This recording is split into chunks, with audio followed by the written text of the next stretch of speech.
Si est-il une des affaires qui agitent le football français ces derniers temps et il semblerait bien que l'on arrive prochainement à une conclusion dans l'enquête qui concerne l'agression de Kheira Hamraoui.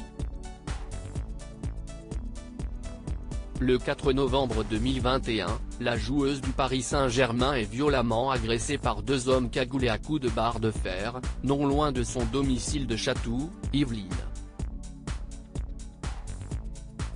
Sa coéquipière en club et en sélection Aminata Diallo est directement visée par les enquêteurs de la brigade de répression du banditisme de la police judiciaire de Versailles, avant d'être relâchée, faute de preuves.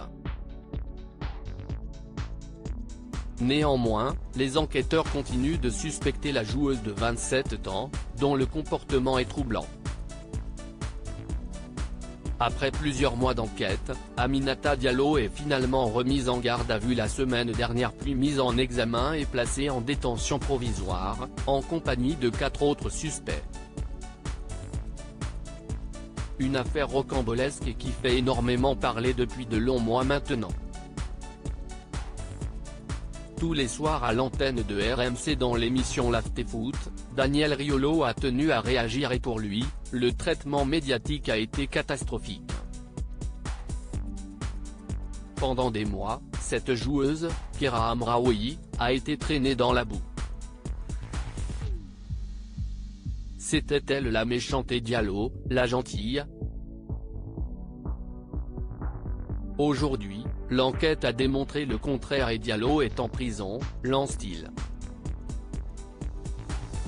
Le PSG et la FFF en prennent pour leur grade si les médias ont un rôle à jouer. Daniel Riolo vise également le club de la capitale, dans lequel évoluaient les deux femmes. Outre la FFF, Fédération française de football, note de la rédaction, précisons aussi que le PSG s'est bien lavé les mains de cette affaire, précise le journaliste en couple avec Géraldine Maillet, avant de faire une révélation pour le moins étonnante. Le scandale, si estique de sources proches du dossier, la FFF savait avant l'été que l'histoire n'était pas celle racontée pendant des mois.